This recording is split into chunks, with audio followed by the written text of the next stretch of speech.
Hello, and thank you for joining me as we talk about retirement. It's a big topic, and hopefully, this helps to clarify a couple of things. I'm Justin Pritchard. I'm going to stick around for questions afterwards, so please feel free to enter those. But I'll probably try and touch on all the topics ahead of time so we don't miss anything. But I would love to continue the conversation and answer any questions afterwards. So, we're looking at retirement, and it's a lot going on with retirement, and there are things we can control and things we cannot control.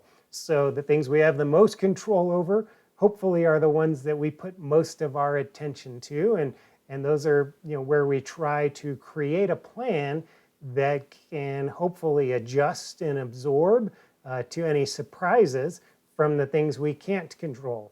And unfortunately, what often ends up happening is a lot of people focus on the things we can't control because those are the most newsworthy, right? That's what's the market going to do, what's going to happen with lawmakers and tax rates or Social Security or something like that. Well, we'll talk about at least one of those. But retirement is a big deal. So how do you know when you can retire? You might have something like a pension or Social Security that's coming to you. So those would be kind of equivalent in terms of this conversation. One way to do this is to look at, you've got a base amount of income that might come from Social Security or a pension, and that's, a portion of what you need to spend each month. Then there's an additional amount on top of that, and we need to figure out what to do about that. And in many cases, that is spending from assets that you might have saved up if your pension or Social Security does not cover your entire monthly need. But it's good to know, it's important to know how much you're going to need each month, and there are a couple of ways to estimate that. That's a topic for a different time probably. Social Security, please forgive me if you don't do Social Security. If you've got para or something like that, we'll move on from here. But Social Security is based in part on your age. So even if you retire early, you don't necessarily need to claim your Social Security benefits early. So we'll talk about why. Social Security, let's say you're born in 1960 or later, that's down at the bottom here. 1960 or later, your full retirement age would be 67. But if you claim at age 62, you would only get about 70% of those benefits. You might have heard this before, you get reduced benefits. So for example, if you were going to receive $1,000 a month, what would happen is you'd end up getting only $700 per month. And that's something that sticks with you for the rest of your life. And it could potentially even affect a survivor who is going to continue on with your amount. If you have a spouse, for example, who's going to continue with your amount. On the other hand, if you wait, if you go past your full retirement age, until age 70 is when it stops increasing, you're getting a raise of about 8% per year. So that can be maybe 124% of the amount you expected if you are that person born in 1960 or later. So you say, well, I'm going to retire, but I'm not at my full retirement age yet. What do I do? A couple of different ways to do that. Just one of them is to consider possibly spending down some assets, which is scary to do. It takes some, you want to have some confidence and make sure you have a good plan on how to do that. But you can potentially spend what you might have saved. And what happens is as you're waiting, you're going to get that higher monthly check later that lasts for the rest of your life. And you might also, it takes a lot of homework here, and you want to verify this with a CPA and all that. But you might also end up paying less in taxes if you can do that. Because as you take money out of, let's say, traditional pre-tax IRAs, you might end up owing a tax liability on some of your Social Security income. That basically means you get to keep less of it, and that's less to spend on the things you want. So definitely just something you want to look at closely before you make decisions. But you might ask, is Social Security even going to be there? Can I count on it in my plan? And is it worth including, or should I assume that there will be zero Social Security?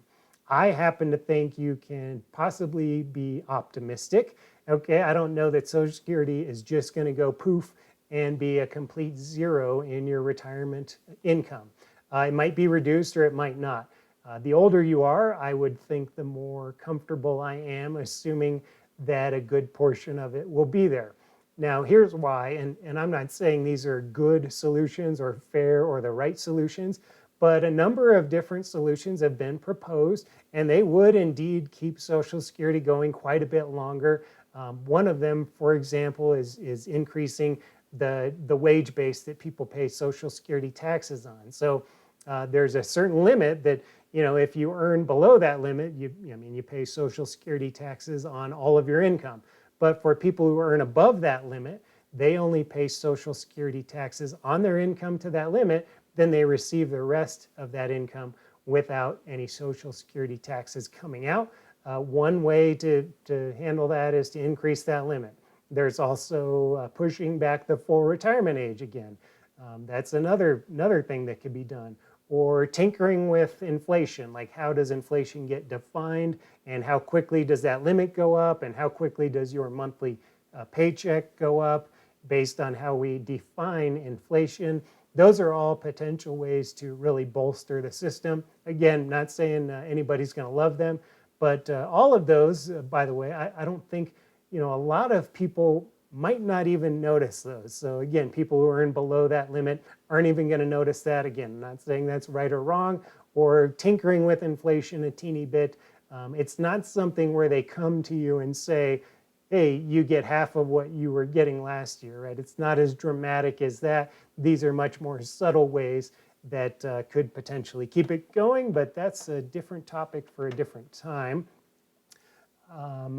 Let's talk about spending any money you might have saved. So we looked at a base amount of income you might have. And then there's a gap on top of that, perhaps. So you're going to supplement your pension or Social Security income with any assets that you have saved. So you would ask, how do I know how much I need? And do I have enough saved?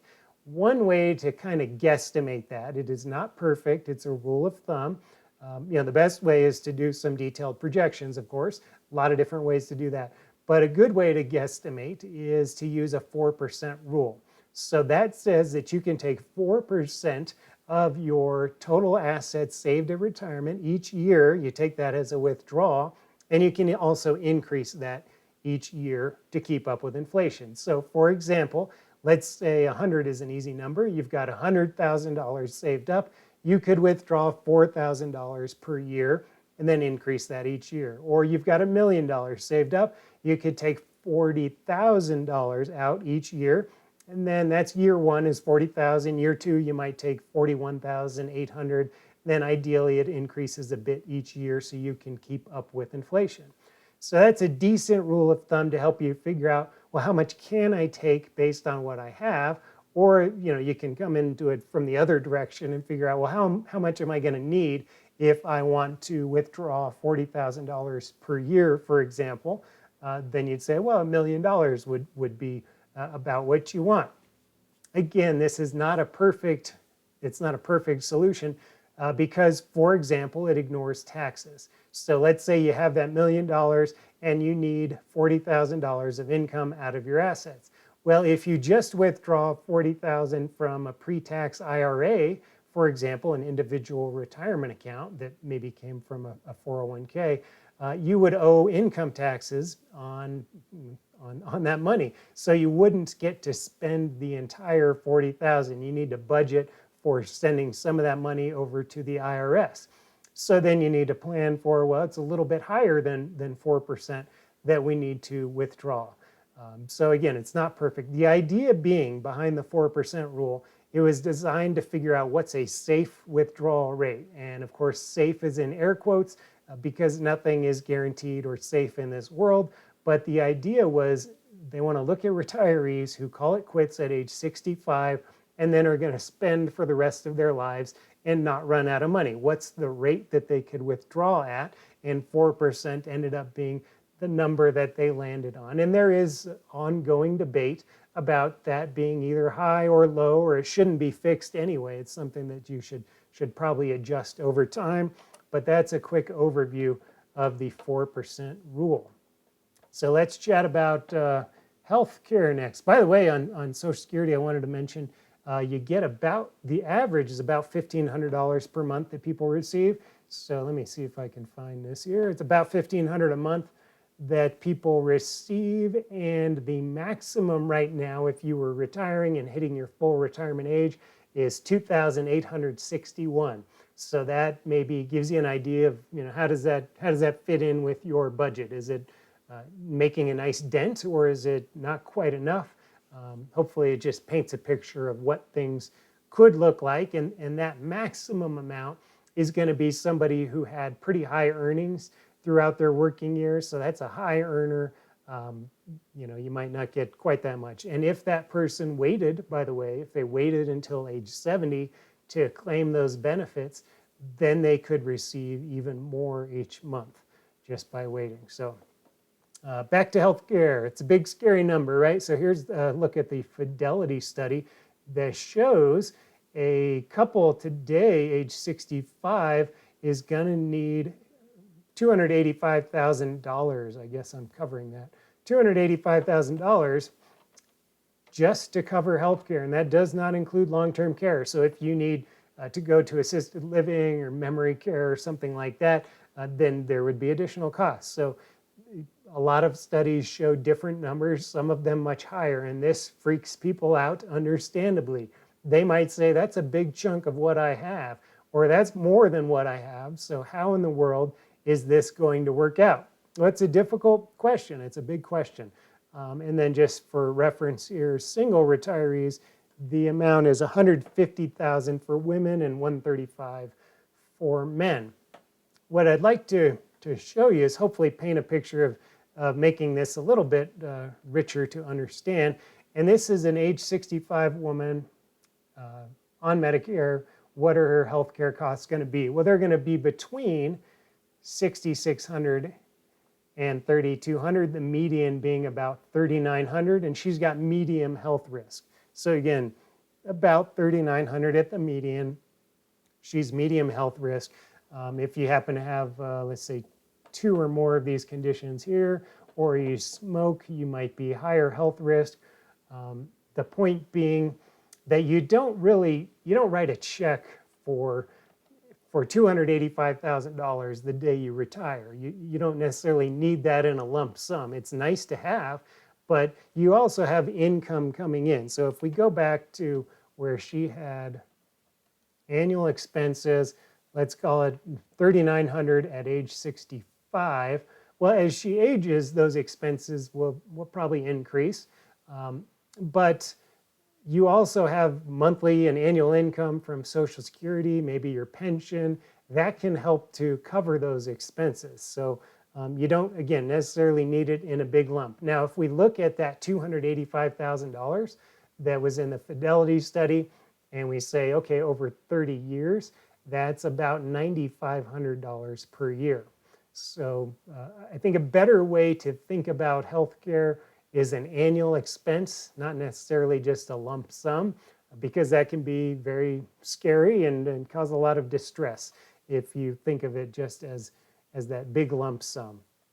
So that's a quick overview of healthcare. Now, everything we've talked about is just a sliver of what goes on in retirement planning. It is a big and complicated topic covering a lot of different areas, but hopefully that helps you understand at least just this portion that we've talked about here today.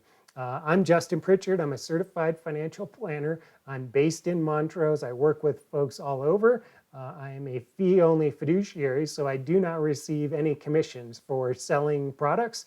I either do hourly or flat fee, or if you want me to manage investments for you, I do investment management as well. But you don't have to transfer assets or invest if you don't want. Totally up to you. We can just do financial planning and just figure out where you are, and you can go and do things off on your own if that's what you'd prefer to do. So I hope it's helpful. Please let me know. I am going to stick around for questions, by the way. Please let me know what you thought. If this was helpful, if this was more or less, better or worse than what you might have expected, I would love to know so that I can make these as valuable as possible for you and everybody else in the future. So thanks again.